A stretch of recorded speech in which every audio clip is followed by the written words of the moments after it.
Welcome to the School of Computer Classes.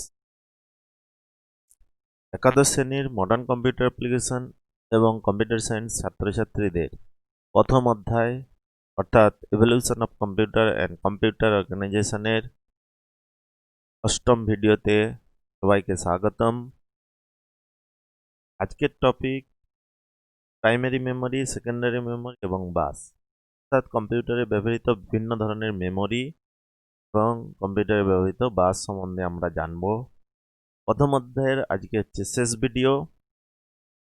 এর আগের ভিডিওগুলোতে আমরা কম্পিউটারের বিভিন্ন অংশ, ইনপুট ডিভাইস, আউটপুট ডিভাইস ইত্যাদি সম্বন্ধে জেনেছি।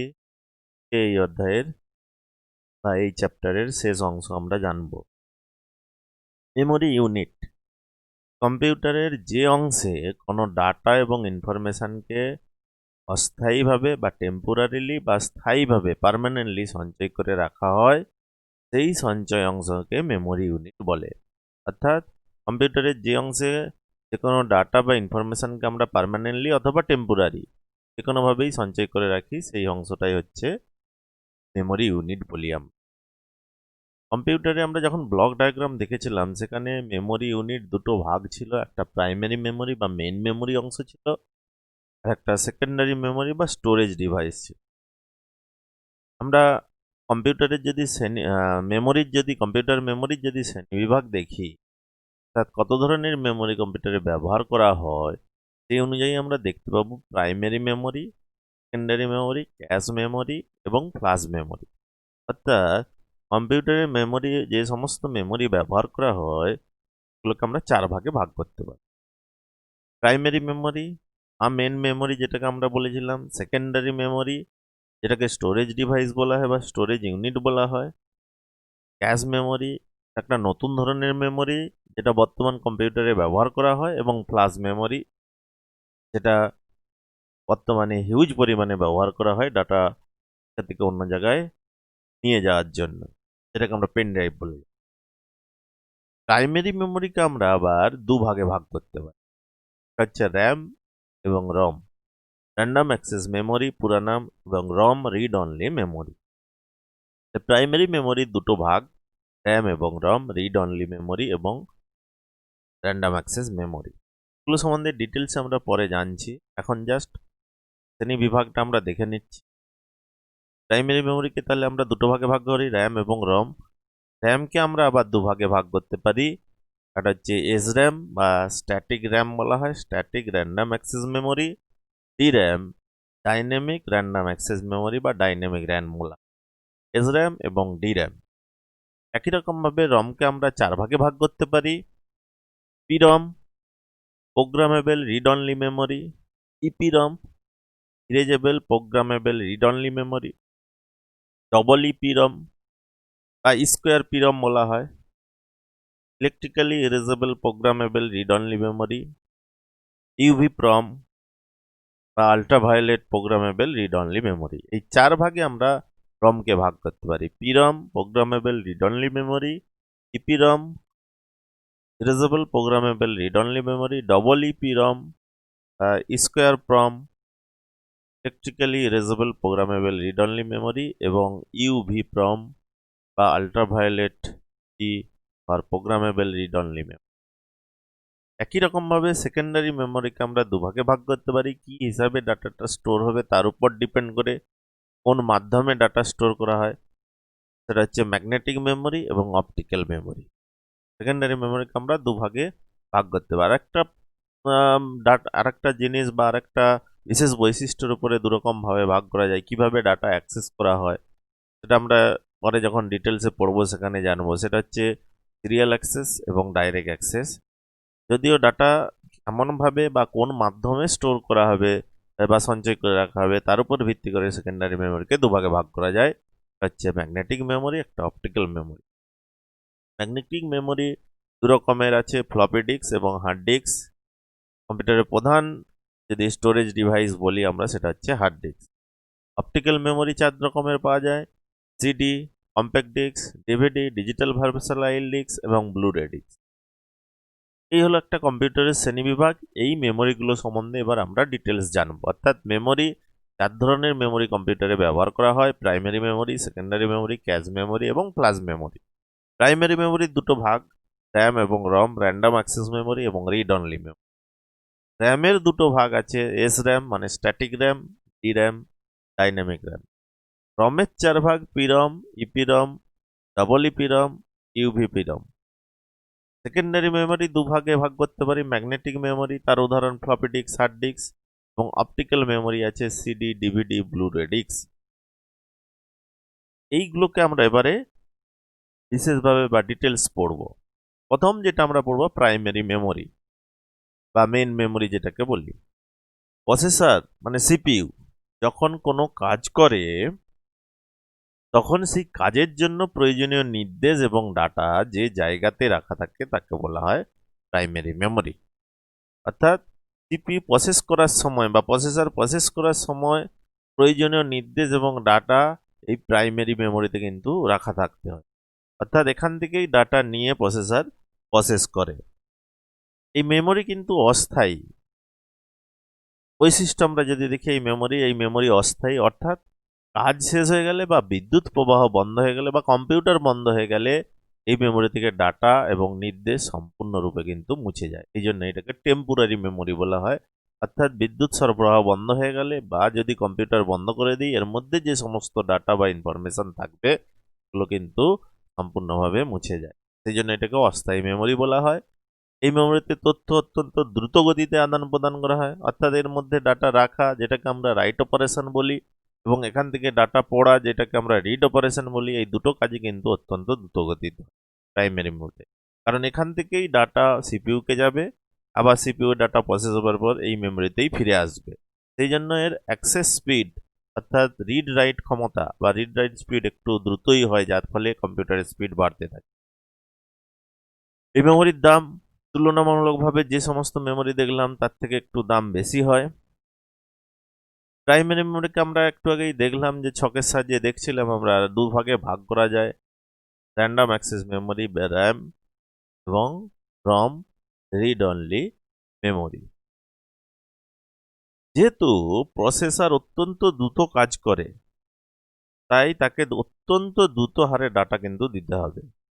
এই ডাটা মূল মেমোরি থেকে আসে বলে এই মেমোরির একটা প্রয়োজনীয় গুণ হলো অত্যন্ত ডাটা আদান প্রদান করার ক্ষমতা।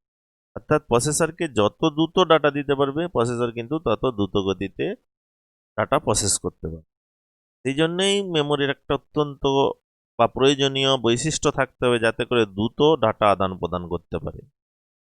এছাড়া এই মেমোরির পরিমাণ বেশি হলে কোনো বড় প্রোগ্রাম চালাতে বা কয়েকটি কাজ একসাথে করতে অনেক সুবিধা হয়। অর্থাৎ এই মেমোরি যত সাইজ আমরা বেশি নেব তত কিন্তু বড় প্রোগ্রাম চালাতে পারবো বা একসাথে অনেকগুলো কাজ করতে।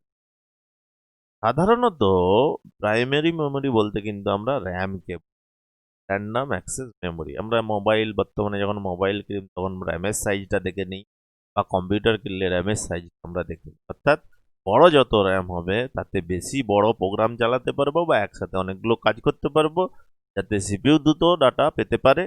এই মেমোরি যুক্ত কম্পিউটার বা মেমোরি যুক্ত মোবাইল ফোন তত দ্রুত গতি সম্পন্ন।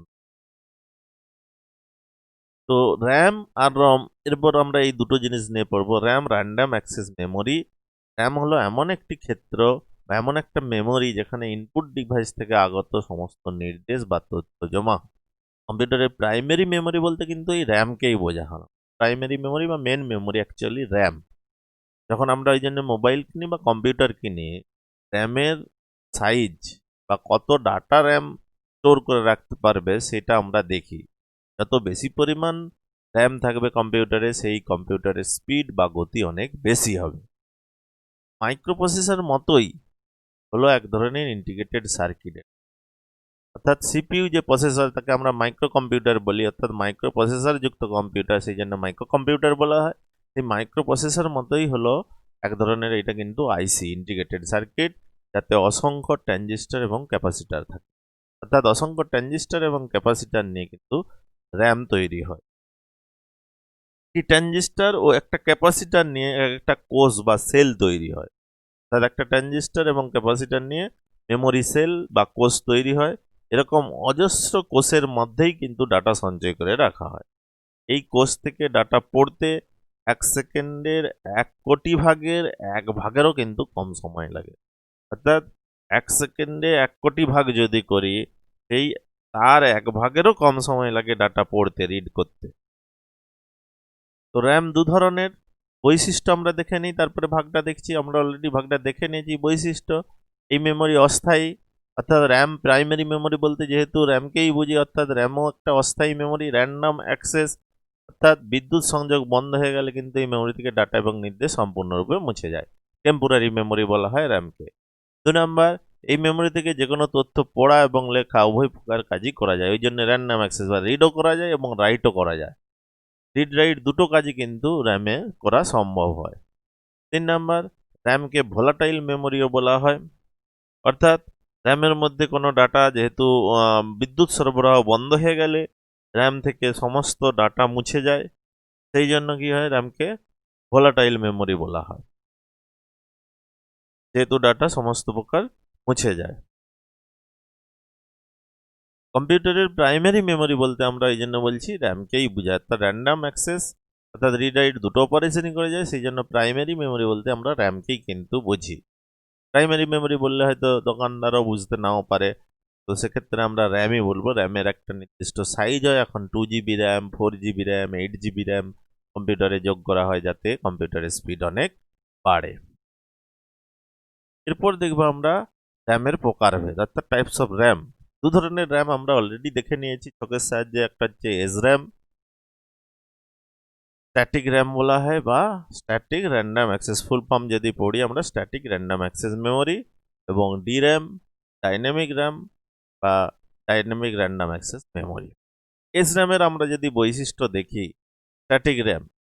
স্ট্যাটিক র্যাম মূলত ট্রানজিস্টর, আমরা একটু আগেই দেখলাম র্যাম মূলত ট্রানজিস্টর এবং ক্যাপাসিটর প্রযুক্তিতে তৈরি হয়, অর্থাৎ স্ট্যাটিক র্যাম মূলত ট্রানজিস্টর প্রযুক্তিতে তৈরি। 2 নাম্বার, তথ্য বা ডাটা অ্যাক্সেস করতে এরকম খুব কম সময় নেয়, অর্থাৎ এসর্যামে ডাটা অ্যাক্সেস করা অর্থাৎ রিড রাইট স্পিড তাতে খুব বেশি, সেই জন্য ডাটা অ্যাক্সেস করতে কম সময় নেয়। এই র্যামের দামও তুলনামূলকভাবে কিন্তু বেশি, ডাইনামিক র্যামের তুলনায় কিন্তু এসর্যামের দাম কিন্তু বেশি। এই র্যামকে ডাইনামিক র্যামের মতো রিফ্রেশ করার দরকার নয়। ডাইনামিক র্যামকে বারবার রিফ্রেশ করতে হয়, কারণ যেহেতু সেটা ক্যাপাসিটার প্রযুক্তিতে তৈরি হয়, সেই তুলনায় কিন্তু আমরা এসর্যামকে রিফ্রেশ করার দরকার লাগে, মানে কারণ ডাইনামিক র্যাম ক্যাপাসিটার প্রযুক্তিতে তৈরি। আমরা ডাইনামিক র্যামের বৈশিষ্ট্য যদি দেখি, ডাইনামিক র্যাম মূলত ক্যাপাসিটার প্রযুক্তিতে তৈরি। তথ্য বা ডাটা অ্যাক্সেস করতে এই র্যাম খুব বেশি সময় নেয়, এসর্যাম কিন্তু সেই তুলনায় কম সময় নেয়। এই র্যামের দাম তুলনামূলকভাবে কম, অর্থাৎ এসর্যামের সাপেক্ষে দাম কিন্তু কম, এবং এই র্যামকে বারবার রিফ্রেশ করার দরকার হয়, যেহেতু ক্যাপাসিটার একটা ইলেকট্রনিক উপাদান, যেটা ডিসচার্জ হতে থাকে কিছু সময় অন্তর অন্তর, সেই জন্য তাকে রিফ্রেশ করার দরকার। এখান থেকে পরীক্ষায় এসর্যাম ডির্যামের পার্থক্য পড়ে, বৈশিষ্ট্য দেখলে আমরা পার্থক্যগুলো বুঝতে পারছি যে এসর্যাম স্ট্যাটিক র্যাম ট্রানজিস্টর প্রযুক্তিতে তৈরি, ডির্যাম ডাইনামিক র্যাম ক্যাপাসিটার প্রযুক্তিতে তৈরি। ডাটা অ্যাক্সেস করতে এসর্যামে কম সময় নেয়, আর ডাটা অ্যাক্সেস করতে ডির্যামের তুলনামূলক বেশি সময় নেয়। এসর্যামের দাম বেশি, ডির্যামের দাম কম। এসর্যামকে রিফ্রেশ করার দরকার হয় না, কিন্তু ডির্যামকে বারবার রিফ্রেশ করার দরকার। এই পার্থক্য, এইভাবে পরীক্ষায় পার্থক্য আছে এসর্যাম এবং ডির্যামের মধ্যে পার্থক্য। এরপর আমরা দেখব রম, রিড অনলি মেমোরি। নামেই বোঝা যাচ্ছে শুধুমাত্র রিড অপারেশন করা যাবে। রম হলো একটা পরিবাহী মেমোরি, অর্থাৎ সেমিকন্ডাক্টর মেমোরি। রমে যে সকল তথ্য সঞ্চিত থাকে তাই মেমোরিতে স্থায়ীভাবে ধরে রাখে, অর্থাৎ রমের মধ্যে যে ডাটা থাকবে সেটা কিন্তু স্থায়ীভাবে জমা থাকে। এটাকে রিড অনলি মেমোরি বলা হচ্ছে। শুধুমাত্র এতে যে ডাটাটা দেওয়া থাকবে আমরা ব্যবহারকারীরা শুধুমাত্র সেখান থেকে রিড করতে পারবো, কিন্তু তাতে ডাটা মডিফাই করতে পারবো, তা চেঞ্জ করতে পারবো, বা নতুন ডাটা কিন্তু তাতে রাখতে পারবো না। এই রমের বৈশিষ্ট্য আমরা যদি এই মেমোরি স্থায়ী র্যামের তুলনায়, র্যাম ছিল অস্থায়ী কিন্তু এটা স্থায়ী, অর্থাৎ বিদ্যুৎ সংযোগ বন্ধ হয়ে গেলেও এই মেমোরি থেকে ডাটা বা নির্দেশ কিন্তু মুছে যায় না। অর্থাৎ কম্পিউটার তৈরির সময় যে ডাটাগুলো দিয়ে দেওয়া হয় সেটা কিন্তু পার্মানেন্টলি বা স্থায়ীভাবে জমা থাকে। 2 নম্বর, এই মেমোরি থেকে যে কোনো তথ্য কেবলমাত্র পড়া যায়। র্যামে কিন্তু রিড রাইট দুটোই করা যেত, এতে শুধু রিড করা যায়।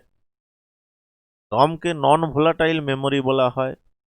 র্যামকে আমরা ভোলাটাইল বলেছিলাম কারণ বিদ্যুৎ সংযোগ বন্ধ হয়ে গেলে বা সরবরাহ বন্ধ হয়ে গেলে ডাটা মুছে যায় বলে, সেজন্য তাকে ভোলাটাইল মেমোরি বলা হয়। এখানে কিন্তু নন ভোলাটাইল, যেহেতু এতে ডাটা স্থায়ীভাবে ধরে রাখে, তাই রমকে নন ভোলাটাইল মেমোরি বলা হয়।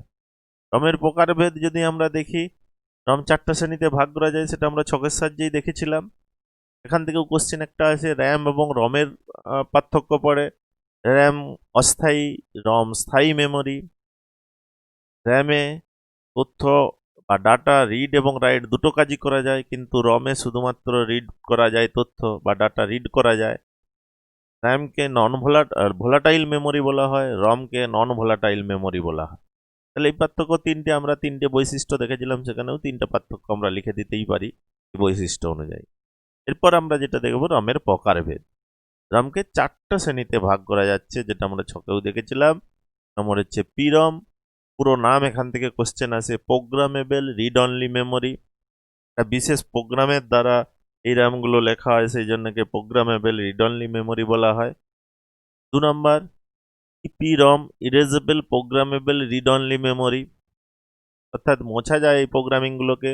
প্রথম র্যামগুলো যে প্রথম প্রকারের র্যাম, যা পিরম, যেগুলোকে আমরা প্রোগ্রামেবল রিড অনলি বলছি, প্রোগ্রামেবল রিড অনলি মেমোরি একটা বিশেষ ধরনের প্রোগ্রামের সাহায্যে, অর্থাৎ এই রম প্রথমে ফাঁকা থাকবে, মানে পিরমটা প্রথমে ফাঁকা থাকে, অর্থাৎ কোনো ডাটা থাকবে না তাতে। এক বিশেষ ধরনের সার্কিট ব্যবহার করে এই ফাঁকা রমে প্রয়োজন মতো কিন্তু ডাটা ভরা হয়, সেই জন্য এগুলোকে বলা হয় প্রোগ্রামেবল রিড অনলি মেমোরি বা পিরম। এগুলিতে ডাটা লিখতে কিছু সময় লাগে, কিন্তু একবার যদি লেখা হয়ে যায় সেই ডাটা কিন্তু খুব তাড়াতাড়ি পড়া যায়। পিরমের দাম খুবই কম, কিন্তু আর একটা অসুবিধার, দাম কিন্তু কম, কিন্তু আর অসুবিধা কি, যে ডাটা কেবলমাত্র একবারই লেখা যাবে। যদি তাতে ভুল লেখা হয় তাহলে কিন্তু কোনো কারণে প্রোগ্রামের ডাটা যদি বদলাতে হয়, তাহলে সেটা কিন্তু আর বদলানো যাবে না, অর্থাৎ পুরো রমটাকেই ফেলে দিতে হবে, আবার একটা নতুন পিরম নিয়ে তাতে ডাটা লিখতে হবে। অর্থাৎ যদি কোনো কারণে ভুল প্রোগ্রাম লেখা হয়ে যায়, তাহলে কিন্তু রমটাকেই বাতিল করে দিতে হবে। সেই জন্য দ্বিতীয় ধরনের রম, যেটাকে EPROM, erasable programmable read only memory বলছি, পিরমে ডাটা বদলানো যায় না, সেই জন্য কি কয়েকটি ক্ষেত্রে অন্য এক ধরনের রম ব্যবহার করা হয়, যার নাম হচ্ছে erasable and programmable read only memory. এই ইপিরমে লেখা ডাটাকে কিন্তু আল্ট্রাভায়োলেট রশ্মির সাহায্যে মুছে ফেলা যায়। তার মানে এতে যদি একবার ডাটা লেখাও হয়ে যায়, কোনো কারণে ভুল হলে কিন্তু মোছা যাবে। যদি প্রয়োজন হয় তাহলে আমরা কিন্তু আবার বদলাতে পারি বা নতুন ডাটা লিখতে পারি। এটাকে কিন্তু এমনি আমরা খালি চোখে মনে হলে বেশ সুবিধাজনক মনে হচ্ছে, যে যদি বদলাতে পারি একবার লেখার পরেও, কিন্তু অসুবিধা যে ইপিরমে ডাটার সামান্য কিছু অংশ, মানে গোটা রমের মধ্যে যতটা প্রোগ্রাম লেখা আছে ততটা মধ্যে সামান্য অংশও যদি বদলাতে হয় বা চেঞ্জ করতে হয়, তাহলেও কিন্তু সমস্ত ডাটাকেই আবার মুছতে হবে, আবার নতুন করে লিখতে হবে। এই কারণে কিন্তু ইপিরমের বদলে তৃতীয় যে রম, সেটা হচ্ছে ডবল ইপিরম আছে। ডবল ইপিরম বা electrically erasable programmable read only memory, বা স্কোয়ার পিরম বলে, এখানে টুটা উপর দিকে থাকবে, square পিরম electrically erasable programmable read only memory. তাহলে একটু অংশ বদলানোর জন্য যেহেতু গোটা মুছতে হচ্ছিল ইপিরমে, সেই জন্য থার্ড প্রকারের রম বাজারে আসছে, বা থার্ড প্রকারের রম পাওয়া যায়, যেটাকে বলছি স্কোয়ার পিরম বা ডবল ইপিরম। এই বিশেষ সার্কিটের সাহায্যে ইলেকট্রিক ফিল্ড প্রয়োগ করে এই ডবল ইপিরমে যে কোনো সেলের ডাটা মোছা যায়, অর্থাৎ যতটুকু প্রয়োজন ততটুকু কিন্তু আমরা চেঞ্জ করে আবার সেই জায়গাটাকে কারেকশন করাতে পারি। এটার খরচ কম হলেও সুবিধা হলো যে যেটুকু অংশের ডাটা বদলানো প্রয়োজন, শুধু সেইটুকু অংশেই কিন্তু ডাটা মোছা যায়। সেই জন্য এখন স্কোয়ার পিরম বাজারে বেশি ব্যবহার করা হয় বা কম্পিউটারে বেশি ব্যবহার করা হয়। আর 4 নম্বর হচ্ছে আল্ট্রাভায়োলেট পিরম বা অতি বেগুনি রশ্মির সাহায্যে আল্ট্রাভায়োলেট পিরম। এই অতি বেগুনি রশ্মির সাহায্যেই রিড অনলি মেমোরি বা ডাটাগুলোকে যে অংশের প্রয়োজন সেইটুকু এখানে ইলেকট্রিক্যালি মোছা হয়, কিন্তু আল্ট্রাভায়োলেট পিরমে অতি বেগুনি রশ্মির সাহায্যে যতটুকু অংশে তার চেঞ্জ করার প্রয়োজন হয় এই ততটুকু অংশে কিন্তু চেঞ্জ করা যায়। এই 4 ধরনের রম ব্যবহার করা যায় বা বাজারে আছে, বা আমরা জানি যে 4 ধরনের রম কিন্তু পাওয়া যায়। একটা প্রোগ্রামেবল রিড অনলি মেমোরি, এখান থেকে mainly short name full name পড়ে। Programmable read only memory, erasable programmable read only memory, electrically erasable programmable read only memory আর ultraviolet programmable read only memory. এই রম মেনলি জরুরি তথ্য, মানে কম্পিউটারে কাজ করার জন্য যে সমস্ত তথ্যগুলি অত্যন্ত জরুরি, সেই তথ্যগুলোই কিন্তু এই রমে সঞ্চিত থাকে। আমরা উদাহরণ হিসেবে বলতে পারি বায়াস, একটা software, basic input output system, full name BIOS, bias basic input output system. Computer তার রমের মধ্যেই কিন্তু সঞ্চিত থাকে। অর্থাৎ আমরা কম্পিউটারকে যখন পাওয়ার অন করব, অটোমেটিক্যালি কম্পিউটার চালু হতে থাকে। এই অটোমেটিক চালু হওয়ার জন্য যে সফটওয়্যার বা প্রোগ্রামটা কিন্তু এই বায়াসের মধ্যে রাখা আছে, বায়াসটা রমের মধ্যে রাখা থাকে, বেসিক ইনপুট আউটপুট। যখনই আমি পাওয়ারটা অন করে দিই তখন কিন্তু এই পোস্ট প্রক্রিয়া শুরু হতে থাকে, POST, post, power on self test. Post প্রক্রিয়া ক্রমশ শুরু হতে থাকে এই বায়াসের জন্য। তো রম বায়াস একটা কিন্তু ফার্মওয়্যার, রম একটা হার্ডওয়্যার, তার মধ্যে বায়াস সফটওয়্যার রাখা হয়। At the time of manufacturing, computer তৈরির সময় এই বায়াস সফটওয়্যারটা কিন্তু রমের মধ্যে রেখে দেওয়া হয়। রম বায়াস, তো বেসিক ইনপুট আউটপুট সিস্টেম, বায়াসের ফুল ফর্ম পড়ে পোস্ট প্রক্রিয়া, POST, power on self test, অর্থাৎ কম্পিউটারের পাওয়ার অন করে দিলে অটোমেটিক্যালি নিজে নিজেই বিভিন্ন হার্ডওয়্যার যন্ত্রগুলো টেস্ট হতে থাকে কম্পিউটারে, সেই প্রক্রিয়াটাকে বলা হয় পোস্ট প্রক্রিয়া। তারপর কিছু সময় পরে কিন্তু আমরা কম্পিউটারে কাজ করতে পারি। এগুলো রম এবং রমের বিভিন্ন ভাগগুলো আমরা দেখলাম। র্যাম রমের পার্থক্য আছে পরীক্ষায়, এবং শর্ট নেম ফুল নেমগুলো আছে। এরপর আমরা যেটা দেখব সেকেন্ডারি মেমোরি। কম্পিউটারে সেকেন্ডারি মেমোরি মূলত স্টোরেজ ডিভাইস হিসেবে ব্যবহার করে, বা পার্মানেন্ট ডিভাইস বা পার্মানেন্ট স্টোরেজ ডিভাইস হিসেবে ব্যবহার করা হয়, এবং এর প্রাথমিক উদ্দেশ্যই হলো কিন্তু বিপুল পরিমাণে তথ্য সঞ্চয় করা বা স্টোর করা। সেকেন্ডারি মেমোরি আরেকটা কি অসুবিধা? এক সুবিধা হলো বিদ্যুৎ সংযোগ কিন্তু বিচ্ছিন্ন হয়ে গেলে বা বিদ্যুৎ সরবরাহ বন্ধ হয়ে গেলেও কিন্তু এর থেকে তথ্য বা ইনফরমেশন যেগুলো আমরা স্টোর করে রাখি সেগুলো কিন্তু অবিকৃতভাবে, মানে যেরকম রাখি আমরা সেইভাবেই কিন্তু এতে স্টোর হয়ে থাকে। এখান থেকে খুব সহজভাবে প্রাইম মেমোরিতে ডাটা আদান প্রদান করা হয়। খুব ইজিলি কিন্তু সেকেন্ডারি মেমোরি থেকে প্রাইম মেমোরিতে, কম্পিউটার যখন বন্ধ থাকে তখন কিন্তু সমস্ত ডাটা, প্রোগ্রাম এবং যে কম্পিউটার চালানোর জন্য যে সফটওয়্যারগুলো, কম্পিউটার মানে চলতে গেলে যে সমস্ত সফটওয়্যার, যেটাকে আমরা মেনলি অপারেটিং সিস্টেম বলি, সেগুলো সবই কিন্তু এই সেকেন্ডারি মেমোরিতে স্টোর করা থাকে। কম্পিউটারের প্রধান সেকেন্ডারি মেমোরি যেটা হার্ড ডিস্ক আমরা জানি, সেই হার্ড ডিস্কে কিন্তু কম্পিউটার বন্ধ যখন থাকে ডাটাগুলো থাকে। যখনই কম্পিউটার অন করে যায় বা অন হয়ে যায় তখন এই সেকেন্ডারি মেমোরি থেকে সমস্ত প্রোগ্রাম এবং ডাটাগুলো প্রাইমারি মেমোরিতে গিয়ে লোড হয়। তো বৈশিষ্ট্য আমরা যদি সেকেন্ডারি মেমোরির বলি তাহলে কি, এই মেমোরি স্থায়ী, একটু আগেই বললাম বিদ্যুৎ প্রবাহ বন্ধ হয়ে গেলেও কিন্তু এই মেমোরি থেকে ডাটা বা নির্দেশ মুছে যায় না, যেহেতু এটা পার্মানেন্ট মেমোরি। 2 নাম্বার, এই মেমোরিতে তথ্য ধীর গতিতে, প্রাইমারি মেমোরিতে যত তাড়াতাড়ি ডাটা আদান প্রদান করা যায় কিন্তু সেকেন্ডারি মেমোরিতে তত দ্রুত গতিতে কিন্তু ডাটা আদান প্রদান করা যায় না। এই জন্য এই মেমোরির দামও কম প্রাইমারি মেমোরির তুলনায়। অবশ্যই এই মেমোরির দাম কিন্তু তুলনামূলকভাবে কম প্রাইমারি মেমোরির তুলনায়। প্রাইমারি মেমোরি এবং সেকেন্ডারি মেমোরির পার্থক্য পড়ে পরীক্ষায়। তাহলে প্রাইমারি মেমোরি অস্থায়ী মেমোরি, সেকেন্ডারি মেমোরি স্থায়ী মেমোরি। প্রাইমারি মেমোরিতে তথ্য দ্রুতগতিতে আদান প্রদান করা যায়, সেকেন্ডারি মেমোরিতে তথ্য ধীর গতিতে আদান প্রদান হয়। প্রাইমারি মেমোরির দাম বেশি, সেকেন্ডারি মেমোরির দাম কম। সেই জন্য কম্পিউটারে বেশি পরিমাণ ডাটা স্টোর করার জন্য একই সাইজের যদি আমরা প্রাইমারি মেমোরি বা সেকেন্ডারি মেমোরির তুলনা করি তো দামের অনেক পার্থক্য।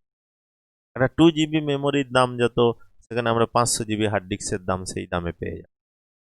তো সেই তুলনায় যেহেতু ডাটা বা তথ্য ধীর গতিতে আদান প্রদান, সেই জন্য একটু দাম কম। সেকেন্ড মেমোরিকে দুভাগে ভাগ করা যায়, চোখেও দেখেছিলাম। একটাকে বলছি ম্যাগনেটিক মেমোরি বা মিডিয়া বলা হয়, ম্যাগনেটিক মিডিয়া বা মেমোরি বলা হচ্ছে, যেগুলিতে চৌম্বক ক্ষেত্রের সাহায্যে ডাটা পড়া বা লেখা যায়, চৌম্বক ক্ষেত্রের মাধ্যমে বা সাহায্যে। ম্যাগনেটিক, সেই জন্য নামটা হচ্ছে ম্যাগনেট, মানে চৌম্বক। ম্যাগনেটিক মিডিয়া বা চৌম্বক ক্ষেত্রের সাহায্যে ডাটার লেখা বা পড়া হয়, রিড রাইট করা হয়। সেকেন্ডারি মেমোরি বা ম্যাগনেটিক মিডিয়ার উদাহরণ হচ্ছে হার্ড ডিস্ক, একটা secondary memory. Magnetic secondary memory অবশ্যই floppy disk, tape. Floppy disk আগে ব্যবহার করা হতো, এখন আর প্রায় ব্যবহার করা হয় না। টেপও আগে ব্যবহার করা হতো, এখন টেপ ব্যবহার করা না। এখন মেনলি প্রধান যে সেকেন্ডারি মেমোরি কম্পিউটারের বা প্রধান সেকেন্ডারি মেমোরি সেটা হচ্ছে হার্ড ডিস্ক। আর দ্বিতীয় প্রকারের সেকেন্ডারি মেমোরি হচ্ছে অপটিক্যাল মিডিয়া বা অপটিক্যাল মেমোরি, যেগুলিতে বিশেষ ধরনের আলোকরশ্মির সাহায্যে ডাটা পড়া লেখা হয়। অর্থাৎ বিশেষ ধরনের আলোক রশ্মির সাহায্যে ডাটা লেখাপড়া হয়। সেই ধরনের উদাহরণ বা অপটিক্যাল মেমোরির উদাহরণ আমরা বলতে পারি সিডি, কম্প্যাক্ট ডিস্ক, তোমরা সবাই দেখেছো। ডিভিডি, এটাও আমরা দেখেছি সবাই। ব্লুরে ডিস্ক, এটা একটা আধুনিক ডিস্ক, ডিভিডির চেয়ে বেশি ডাটা স্টোর করে রাখতে পারে। এগুলোকে আমরা অপটিক্যাল মেমোরি বলি। আরেকটা জিনিসের উপর ভিত্তি করে বা বৈশিষ্ট্যের উপর ভিত্তি করে সেকেন্ডারি মেমোরিকে দুভাগে ভাগ করা যায়। অর্থাৎ বিভিন্ন ধরনের স্টোরেজ ডিভাইস থেকে যেভাবে ডাটা পাওয়া যায়, কিভাবে আমরা ডাটা অ্যাক্সেস করতে পারবো, তার ভিত্তিতে সেকেন্ডারি মেমোরি দু রকমের হয়। এক নম্বর হচ্ছে ডাইরেক্ট অ্যাক্সেস মেমোরি, যেখানে ডাটা পড়া বা লেখার জন্য কোনো নির্দিষ্ট জায়গাতে সরাসরি যাওয়া যায়। যেমন হার্ড ডিস্ক একটা direct access, floppy disk, CD, DVD, Blu-ray, সবই কিন্তু আমরা ডাইরেক্ট অ্যাক্সেস। আমরা যদি গান করি যে সিডিতে বা হার্ড ডিস্কে বা ব্লুরে ডিস্ক, ডিভিডিতে স্টোর আছে, আমরা যদি 5 নম্বর গান বা 6 নম্বর গান শুনতে চাই, সরাসরি আমরা কিন্তু 6 নম্বর গানে পৌঁছে যাব। তাই টিপলে কিন্তু সেই গানটা বাজতে থাকবে, অর্থাৎ সরাসরি ডাইরেক্ট অ্যাক্সেস। যে জায়গাটার ডাটা দরকার সেখান থেকে আমরা সরাসরি ডাটাটা পেতে পারি। কিন্তু অপরপক্ষে আর এক ধরনের মেমোরি আছে সিরিয়াল অ্যাক্সেস, অর্থাৎ যেখানে ডাটা পড়া বা লেখার জন্য কোনো নির্দিষ্ট জায়গাতে যেতে গেলে তার আগের জায়গাগুলোকে কিন্তু অতিক্রম করে তবে যেতে হবে। আগে যেটা টেপের ক্যাসেট পাওয়া যেত বা সিডি ক্যাসেট পাওয়া, সরি, টেপের ক্যাসেট পাওয়া যেত, যেটা মানে ভিডিও ক্যাসেট যেগুলোকে বলি, বা গান শোনার জন্য আগে টেপের ক্যাসেট ব্যবহার হতো, ফিতে থাকতো টেপ যেগুলোকে বলা হয়। সেখানে কিন্তু আমরা 5 নম্বর গান শুনতে চাইলে আমাকে প্রথমে 1 নম্বর শুনতে হবে, 2 নম্বর শুনতে হবে, 3 নম্বর, 4 নম্বর, তবেই কিন্তু আমরা 5 নম্বরে পৌঁছাতে পারবো। অর্থাৎ যে জায়গার ডাটা লেখা বা পড়ার জন্য নির্দিষ্ট জায়গাতে গেলে আগের জায়গাগুলোকে কিন্তু আমার দিকে অতিক্রম করে তবে সেই নির্দিষ্ট জায়গায় পৌঁছাতে পারবো। সেটার একটা উদাহরণ হলো টেপ। সিরিয়াল অ্যাক্সেস ডিভাইস প্রায় এখন ব্যবহার করাই হয় না, আগে যেটা ব্যবহার করা হয়েছে শুধুমাত্র অনলি উদাহরণ আমরা বলতে পারি টেপ। এখন যে সমস্ত মেমোরিগুলো পাওয়া যায় সবই কিন্তু ডাইরেক্ট অ্যাক্সেস। তাহলে সেকেন্ডারি মেমোরিকে দু ভাগে ভাগ করা যায়। ডাটা কোন মাধ্যমে বা কিসের সাহায্যে পড়া হয় তার উপর ভিত্তি করে দু রকম, ম্যাগনেটিক আর অপটিক্যাল মিডিয়া। আর কিভাবে ডাটা পাওয়া যাবে বা যেভাবে ডাটা পাওয়া যায় তার ভিত্তিতে দু রকম পাওয়া যায়, ভাগ করা যেতে পারে। একটা হচ্ছে ডাইরেক্ট অ্যাক্সেস আর একটা হচ্ছে সিরিয়াল অ্যাক্সেস মেমোরি। এখান থেকে সেকেন্ডারি মেমোরির উদাহরণ পড়ে সেকেন্ডারি মেমোরি। এবারে কিছু সেকেন্ডারি মেমোরি সম্বন্ধে আমরা জানবো। একটু আগেই দেখলাম ম্যাগনেটিক মেমোরি বা কম্পিউটারের প্রধান যে সেকেন্ডারি মেমোরি সেটা হচ্ছে হার্ড ডিস্ক। কম্পিউটারের তথ্য সঞ্চয়ের জন্য সবচেয়ে প্রয়োজনীয় এবং অপরিহার্য সেকেন্ডারি মেমোরি হচ্ছে এই হার্ড ডিস্ক। ডিস্কগুলো কি পাতলা অ্যালুমিনিয়ামের সংকর ধাতুর দ্বারা তৈরি, অর্থাৎ এগুলো অনেকগুলো পাতলা পাতলা অ্যালুমিনিয়াম সংকর ধাতুর তৈরি, সাহায্যে ডিস্কটা তৈরি অনেকগুলো পাতলা। এই পাতলা পাতগুলোকে প্লাটার বলা হয়, PLATTER, বা পাত বলা হয়, প্লাটার। গোল গোল গোলাকৃতি পাতের সাহায্যে অনেকগুলো প্লাটার পরপর রাখা থাকে, সেই অনেকগুলো পাত নিয়ে কিন্তু একটা হার্ড ডিস্ক তৈরি হয়। এই পাতের দুদিকেই থিন ফিল্ম মিডিয়া নামে এক ধরনের চুম্বক জাতীয় পদার্থের প্রলেপ লাগানো থাকে এবং সেখানেই এই ডাটাগুলো স্টোর হতে থাকে। অর্থাৎ হার্ড ডিস্কে বিপুল পরিমাণ আমরা কিন্তু ডাটা স্থায়ীভাবে সঞ্চয় করতে পারি। পাতলা অ্যালুমিনিয়ামের পাত যেগুলোকে প্লাটার, এখান থেকে প্লাটার কাকে বলে কোশ্চেন আছে। ডিস্কের দুদিকেই কিন্তু ম্যাগনেটিক অক্সাইডের প্রলেপ থাকে। একটা হার্ড ডিস্কে একাধিক এরকম পাতলা অ্যালুমিনিয়ামের ডিস্ক থাকে, পরপর একটার পর একটা রেখে এরকম একাধিক পাতলা অ্যালুমিনিয়ামের পাত দিয়ে কিন্তু হার্ড ডিস্কটা তৈরি হয়। অ্যালুমিনিয়াম ডিস্কের প্রতিটি তলের জন্য একটা রিড রাইট হেড থাকে, যা ডাটা অ্যাক্সেস করার কাজে ব্যবহার করা। অর্থাৎ প্রতিটা তলের জন্য একটা রিড রাইট হেড থাকে, যার সাহায্যে ডাটাটা পড়া বা লেখা হয় ওই হার্ড ডিস্কে। হার্ড ডিস্কের তথ্য ধারণ ক্ষমতা অনেক বেশি। বর্তমানে যে হার্ড ডিস্কগুলো পাওয়া যায় মোটামুটি 500 জিবি থেকে 1 TB বা তারও বেশি পরিমাণ ক্ষমতা সম্পন্ন হয়। আগে কম পাওয়া যেত, কিন্তু এখন আগে 320 জিবি, 200-250 জিবি এরকম। এখন কিন্তু মোটামুটি 500 জিবি থেকে 1 টিবি বা 2 টিবি এরকম টেরাবাইট বা জিবি গিগাবাইট মেমোরিতে পাওয়া যাচ্ছে হার্ড ডিস্ক। হার্ড ডিস্কের পাতলা ধাতব গোলাকার ডিস্কগুলি সুরক্ষিত রাখার জন্য হার্ড ডিস্ককে একটা ধাতব জ্যাকেটের ভিতরে রেখে কম্পিউটারের ভিতরে রাখা থাকে। কিন্তু হার্ড ডিস্কের যে প্লাটার থাকে, সেই প্লাটারগুলো অনেকগুলো গোল গোল ট্রাকে ভাগ থাকে। আবার প্রতিটা হার্ড ডিস্কের যে ট্রাকগুলো থাকে সেগুলোকে একটা সেক্টরে থাকে। ডাটাগুলো কিন্তু ওই সেক্টরে থাকে। ট্রাক, সেক্টর, প্লাটার এগুলো হচ্ছে হার্ড ডিস্কের অনেকগুলো ধাতব পাত নিয়ে তৈরি হয়। এরপর আরেকটা সেকেন্ডারি মেমোরি, অবশ্যই ম্যাগনেটিক মেমোরি। হার্ড ডিস্কও একটা ম্যাগনেটিক মেমোরি, ফ্লপি ডিস্কও একটা সেকেন্ডারি মেমোরি এবং ম্যাগনেটিক মেমোরি। ফ্লপি ডিস্ক মাইলার নামক পাতলা এবং নমনীয় প্লাস্টিক পাতের উপর ফেরিক অক্সাইডের প্রলেপযুক্ত একটা গোলাকার প্লাস্টিকের পাত থাকে। বর্তমানে যে সমস্ত ফ্লপি ব্যবহার করা হয় সেগুলো হচ্ছে 3.5 ইঞ্চি বা ক্যাপাসিটি 3.5 ইঞ্চি এবং যাদের ক্যাপাসিটি হচ্ছে 1.44 MB বা megabyte.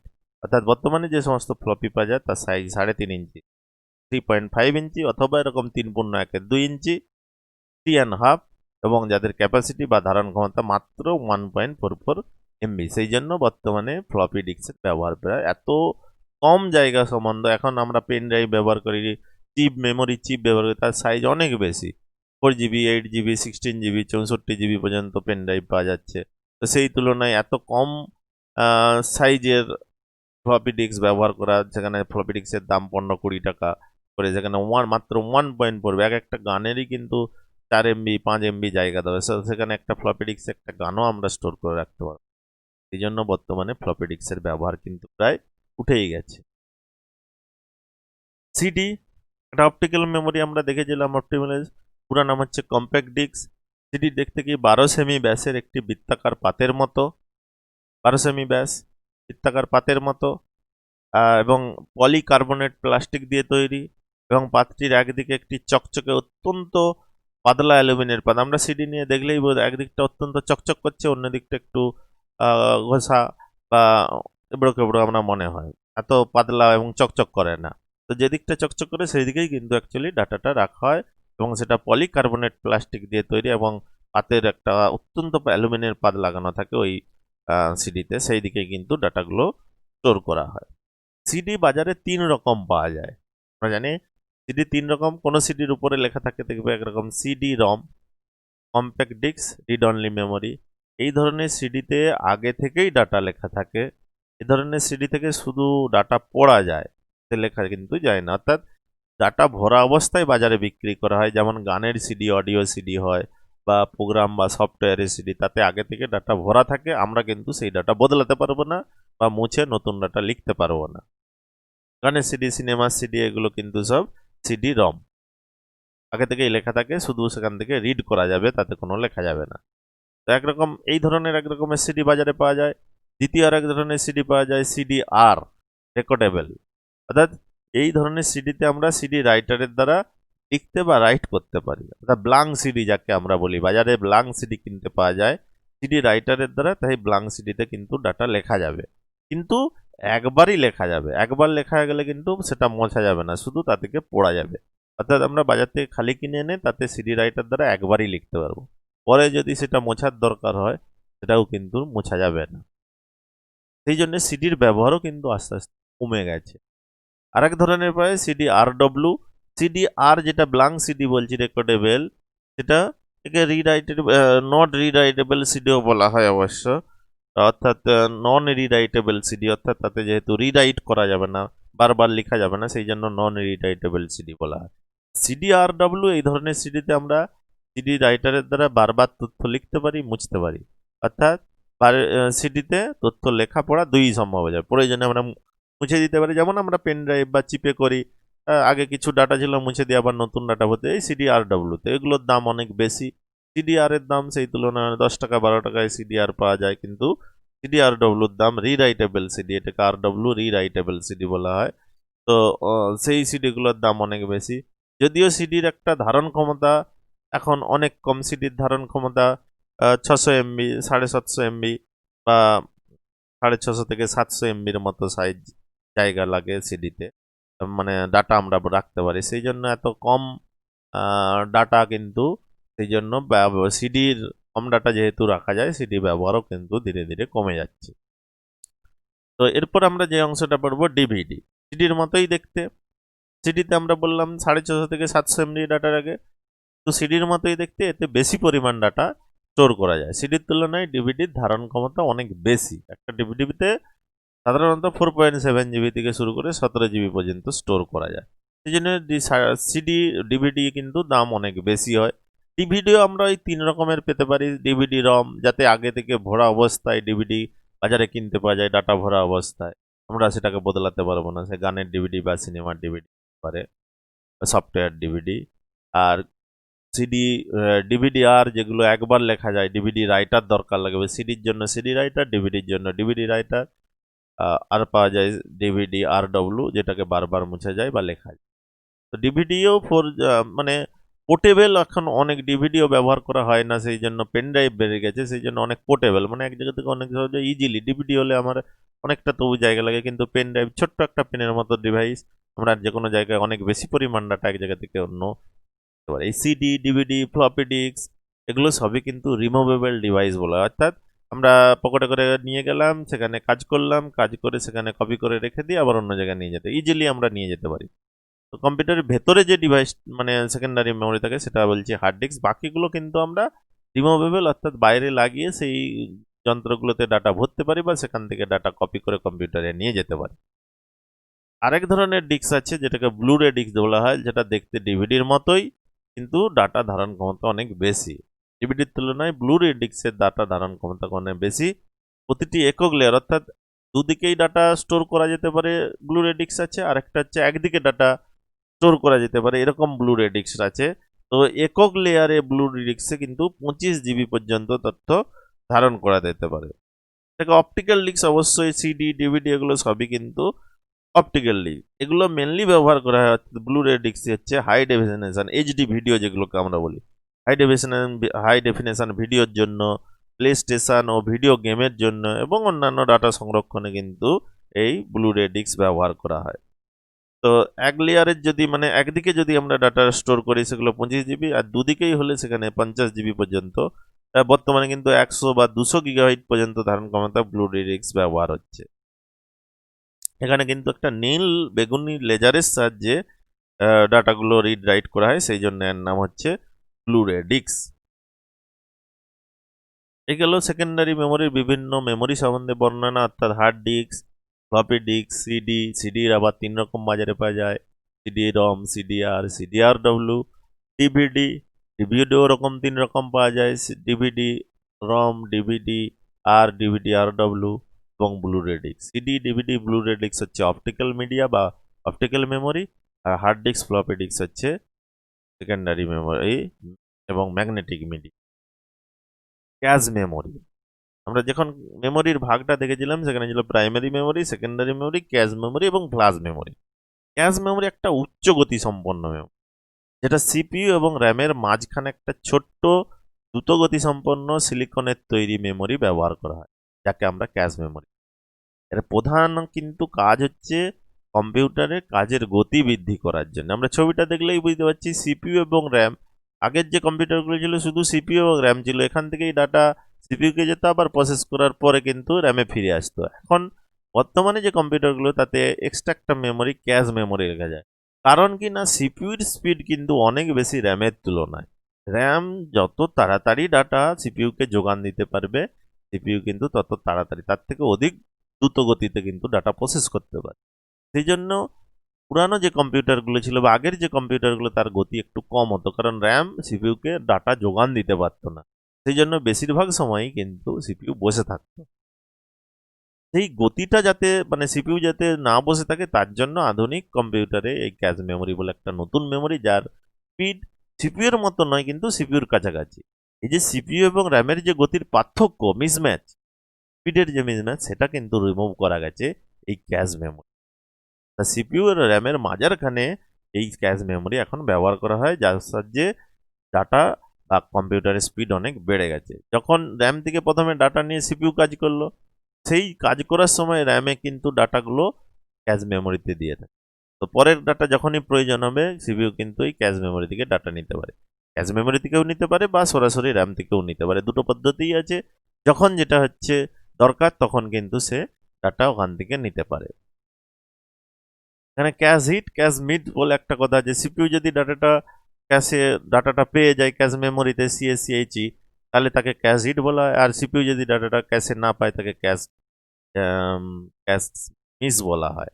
Cache hit cache miss, যাই হোক, এই দুটো মেমোরি এই দুটো যে সিপিইউ এবং র্যামের মাঝারখানে ক্যাশ মেমোরিটা মেনলি যেটা বলা হচ্ছে যে দ্রুত গতি মানে কম্পিউটারের স্পিড বাড়ানোর জন্য কিন্তু এই ক্যাশ মেমোরি ব্যবহার করা হয় কম্পিউটারে। ক্যাশ মেমোরি দু ধরনের ক্যাশ মেমোরি আছে, একটা হচ্ছে ইন্টারনাল ক্যাশ মেমোরি বা লেভেল 1 বা L1 নামে পরিচিত, আর একটা হচ্ছে এক্সটার্নাল ক্যাশ মেমোরি লেভেল 2 বা L2 মেমোরি নামে পরিচিত। প্রসেসর বা সিপিইউ কোনো কিছু প্রসেস করার সময় প্রয়োজনীয় তথ্য বা ডাটা যদি ক্যাশ মেমোরিতে পায়, তখন সেই ডাটা বা তথ্য ক্যাশ মেমোরি থেকে নিয়ে প্রসেসর কিন্তু সরাসরি প্রসেস করতে পারে, যেটাকে আমরা ক্যাশ হিট বলেছিলাম। ক্যাশ হিট অর্থাৎ ডাটা যদি সিপিইউ যদি ডাটা ক্যাশে পায় সেটাকে ক্যাশ হিট, আর যদি না পায় ক্যাশ মিস বলা হয়। ক্যাশ মেমোরি মূলত ক্যাশ মেমোরি তোমাদের অনেক সময় পরীক্ষা আছে, ক্যাশ মেমোরি কি বা ক্যাশ মেমোরি কোথায় অবস্থান করে, সিপিইউ এবং র্যামের মাঝখানে অবস্থান করে ক্যাশ মেমোরি। ফ্ল্যাশ মেমোরি একটা আরেক ধরনের বিশেষ ধরনের data storage device, mainly data store করার জন্য ব্যবহার করা হয়। কম্পিউটার সিস্টেমে USB universal serial bus USB পোর্টের মাধ্যমে এই মেমোরিগুলোকে যুক্ত করা যায়। কম্পিউটারের পেন ড্রাইভ হলো এরকম একটা ফ্ল্যাশ মেমোরি, অর্থাৎ পেন ড্রাইভগুলোকে আমরা ফ্ল্যাশ মেমোরি বলতে পারি, যেগুলি মূলত ডাটা এক জায়গা থেকে অন্য জায়গায় ট্রান্সফার করার জন্য খুব ইজিলি, অনেক পোর্টেবল, খুব সহজে কিন্তু কম্পিউটারের ইউএসবি পোর্ট যেগুলো আছে বাইরের দিকে আছে সেখানে আমরা লাগিয়ে ডাটা কাট কপি পেস্ট করতে পারি বা কম্পিউটার থেকে নিতে পারি বা মেমোরি থেকে আবার কম্পিউটারে নিয়ে যেতে। বর্তমানে যে সমস্ত পেন ড্রাইভগুলো পাওয়া যায় 1 জিবি থেকে 64 জিবি পর্যন্ত কিন্তু পেন ড্রাইভ কিনতে পাওয়া যায়। পেন ড্রাইভগুলো খুব সহজেই কিন্তু এক জায়গা থেকে অন্য জায়গায় ডাটা, সিনেমা, সফটওয়্যার, গান যা কিছু কিন্তু আমরা খুব সহজেই নিয়ে স্টোর করে রাখতে পারি এবং সেখানে স্থায়ীভাবে রাখতে পারি অনেক দিন। এই গেল ফ্ল্যাশ মেমোরি। তাহলে মেমোরির অংশগুলো আমরা পড়লাম, এবারে যে অংশটা আমরা পড়বো বাস। এই চ্যাপ্টারের এই অধ্যায়ের শেষ অংশ হচ্ছে বাস। বাস কি? তারের সমষ্টিকে বাস বলা হয়। কালেকশন অফ ওয়্যার, তারের সমষ্টিকে বলি বাস। অর্থাৎ যে পরিবাহী তারগুচ্ছের মাধ্যমে কম্পিউটার বিভিন্ন অংশের তথ্য বা ডাটা, সিগন্যাল ইত্যাদি সঞ্চালিত হয় তাকে বলা হচ্ছে বাস। কালেকশন অফ ওয়্যার, তারের সমষ্টিকে বলছি আমরা বাস। তার মাধ্যমে ডাটা বহন হতে পারে বা ডাটা সঞ্চালিত হতে পারে, বিভিন্ন ধরনের কন্ট্রোল সিগন্যাল তো এক জায়গা থেকে অন্য জায়গায় যেতে পারে, মেমোরি অ্যাড্রেস স্টোর হতে যাতায়াত করতে পারে বা সঞ্চালিত হতে পারে, সেগুলোকে বাস বলছি। প্রধানত দু ধরনের বাস কম্পিউটারে ব্যবহার করা হয়, হচ্ছে ইন্টারনাল বাস 1 নম্বর, আর 2 নম্বর হচ্ছে এক্সটার্নাল বাস। ইন্টারনাল বাস আভ্যন্তরীণ বাস এবং বহিস্থ বাস বা এক্সটার্নাল বাস। মেনলি বাস বলতে আমরা ইন্টারনাল বাসগুলোকেই বুঝি, কম্পিউটারে ইন্টারনাল বাস। আরও এক ধরনের পাওয়ার বাস আছে, যদিও পাওয়ার বাস সেটা হচ্ছে কম্পিউটারে অভ্যন্তরীণ যে বাসগুলো আছে, আভ্যন্তরীণ বাসের একটা অংশ হচ্ছে পাওয়ার বাস। আভ্যন্তরীণ বাস কি না, কম্পিউটার মাদার বোর্ডে বা বিভিন্ন সার্কিট বোর্ডের উপর যে সোনালী রঙের সরু রেখাগুলি দেখা যায় এগুলোকে আভ্যন্তরীণ বাস বলা। অর্থাৎ মাদার বোর্ড বা মেন বোর্ড যেটা থাকে যে কোনো ইলেকট্রনিক্স উপাদানের, কম্পিউটার হোক, মোবাইল হোক, টিভি হোক, যে সমস্ত ইলেকট্রনিক যন্ত্রপাতি আমরা পাই তাদের প্রত্যেকেই কিন্তু একটা বোর্ড থাকে, মেন বোর্ড, সার্কিট বোর্ড বলা হয়। তাতে কিন্তু অসংখ্য সরু সরু সরু সরু সোনালী রঙের রেখা থাকে, যেগুলোকে আমরা আভ্যন্তরীণ বাস বলি। আর কিছু বাস থাকে বহিস্থ বাস, যেটা হচ্ছে বাইরের দিকে তারের গুচ্ছ, সেটা আমরা হাতে তুলে দেখতে পাবো একটা তারের গুচ্ছ। তো ইন্টারনাল বাস মাদার বোর্ডে দেওয়া থাকে, মাদার বোর্ডে অসংখ্য সোনালী রঙের যে রেখাগুলি থাকে। ইন্টারনাল বাস 4 ধরনের আছে। 1 নম্বর হচ্ছে ডাটা বাস। এই বাস কম্পিউটারের তথ্য বা নির্দেশগুলিকে বহন করে। ডাটা বহন করে, আমরা যদি সোজা বলি যে ডাটা বাস ডাটা বহন করবে এক জায়গা থেকে অন্য। 2 নম্বর অ্যাড্রেস বাস। এই বাস মেমোরির সঠিক অবস্থান নির্ণয় করে এবং সেখান থেকে তথ্য গ্রহণ বা সরবরাহ করে। কম্পিউটারে যে ডাটাগুলো জমা থাকে সব একটা মেমোরিতে জমা থাকে এবং প্রতিটা মেমোরির একটা নির্দিষ্ট অবস্থান আছে, যেগুলোকে মেমোরি অ্যাড্রেস দিয়ে চিহ্নিত। তো যখন পার্টিকুলার কোনো ডাটাটা লাগবে সেই নির্দিষ্ট ঠিকানা থেকে কিন্তু ডাটাটাকে আমাকে নিয়ে আসতে হবে। সেটা অবশ্যই ইন্টারনাল সফটওয়্যারের কাজ তারা করে বা অপারেটিং সিস্টেমের কাজ। এই অ্যাড্রেস যে বাসগুলো বহন করে সেগুলোকে অ্যাড্রেস বাস বলা হয়। অ্যাড্রেসটা নিয়ে যায়, সেখান থেকে পার্টিকুলার ডাটাটা তুলে আনে, সবই কিন্তু এই অ্যাড্রেস বাসের সাহায্যে। 3 নম্বর হচ্ছে কন্ট্রোল বাস। সিপিইউর একটা অংশ ছিল কন্ট্রোল ইউনিট। কন্ট্রোল সিগন্যাল তৈরি হয় সেখান থেকে। পুরো কম্পিউটার সিস্টেমকে নিয়ন্ত্রণ করার জন্য কন্ট্রোল ইউনিট থাকে, নিয়ন্ত্রণ অংশ যেটা বলছি। সেখান থেকে বিভিন্ন ধরনের কন্ট্রোল সিগন্যাল জেনারেট হয় বা তৈরি হয়। সেই কন্ট্রোল সিগন্যালগুলো বা সংকেতগুলো কিন্তু বহন করেই কন্ট্রোল বাস। কখন ইনপুট আসবে, কখন আউটপুটে যাবে, কখন ডাটা প্রসেস হবে, সমস্ত কন্ট্রোল সিগন্যাল তৈরি হয় এবং সেগুলো যে বাসের মাধ্যমে প্রবাহিত হয় বা যায় সেগুলো কন্ট্রোল। আর 4 নম্বর হচ্ছে পাওয়ার বাস, অর্থাৎ কম্পিউটারের বিভিন্ন অংশে বিদ্যুৎ সরবরাহ দেওয়ার জন্য পাওয়ার বাস থাকে, সেগুলোকে বিভিন্ন, অর্থাৎ আভ্যন্তরীণ বাস 4 ধরনের। ডাটা বাস ডাটা বহন করবে, অ্যাড্রেস বাস অ্যাড্রেস বহন করে মেমোরির অ্যাড্রেস এবং সেখান থেকে ডাটা গ্রহণ করে বা সরবরাহ করে। কন্ট্রোল বাস সিপিইউ থেকে যে সমস্ত, অর্থাৎ সিপিইউ এর কন্ট্রোল ইউনিট থেকে যে সমস্ত সংকেত বা সিগন্যাল থাকে বা তৈরি হয়, জেনারেট করে, সেগুলো বহন করে। এবং পাওয়ার বাস, এই বাস কম্পিউটারের বিভিন্ন অংশে বিদ্যুৎ সরবরাহ করে। এই 4 ধরনের ইন্টারনাল বাস আছে যেগুলো মাদারবোর্ডে আমরা দেখতে পাই বা বিভিন্ন সার্কিট বোর্ডে যে সোনালী রঙের রেখাগুলি দেখতে পাই, সেগুলো হচ্ছে আভ্যন্তরীণ বাস। আর আছে এক্সটার্নাল বাস। বহিস্থ বাসগুলির সঙ্গে মাদারবোর্ডের সারিবদ্ধ স্লটগুলির সঙ্গে আভ্যন্তরীণ বাসের সাথে যুক্ত থাকে এই বহিস্থ বাসগুলো। মাদারবোর্ডের মধ্যে অবস্থিত সারিবদ্ধ কতগুলি স্লট থাকে, আমরা দেখতে পাই কতগুলো স্লট যেখানে কানেকশন হয়। সেই স্লটগুলির মধ্যে অনেক পিন বসানো থাকে। ইন্টারনাল বাসগুলি এই স্লটগুলির সঙ্গে যুক্ত থাকে এবং বহিস্থ বাসগুলো বা এক্সটার্নাল বাসগুলি ওই স্থানে ইন্টারনাল বাসের সঙ্গে যুক্ত হয়। ফলে মাদারবোর্ড এবং অন্যান্য যন্ত্রাংশগুলির মধ্যে সংযোগ স্থাপিত হয় বা সংযোগ সাধিত হয়। তো এক্সটার্নাল বাসগুলো আমরা কেবল যেটাকে বলি কেবল, সেই কেবলগুলোকে আমরা এক্সটার্নাল বাস বলতে পারি। আর ইন্টারনাল বাস হলো মাদারবোর্ডে থাকে। এই গেল বাস কালেকশন অফ ওয়্যার। এই গেল আজকের যে ভিডিওতে। আজকে মোটামুটি প্রথম অধ্যায় শেষ। এখান থেকে যে কোশ্চেনগুলো আছে, বিভিন্ন ধরনের মেমোরি, প্রাইমারি মেমোরি, সেকেন্ডারি মেমোরির মধ্যে পার্থক্য, র্যাম রম কাজ বা পার্থক্য, এসর্যাম ডিরামের পার্থক্য, বিভিন্ন ধরনের যে রমের যে ভাগগুলো তাদের সম্পূর্ণ নাম, বিভিন্ন ধরনের সেকেন্ডারি মেমোরি, তাদের সংক্ষিপ্ত বিবরণ, hard disk, floppy disk, CD, DVD, Blu-ray disk, এবং বাস কাকে বলে, বাসের ভাগগুলো কি কি, এই সমস্তগুলো কিন্তু এখান থেকে প্রথম চ্যাপ্টারের এই অংশ থেকে কোশ্চেন আসে। 11 ফাইনাল পরীক্ষায় কিন্তু এই কোশ্চেনগুলো আসে। তো আজকে এ পর্যন্ত। আজকে প্রথম অধ্যায় অর্থাৎ প্রথম chapter evolution of computer and computer organisation চ্যাপ্টারটা শেষ হলো। That's all for today. Okay, thank you.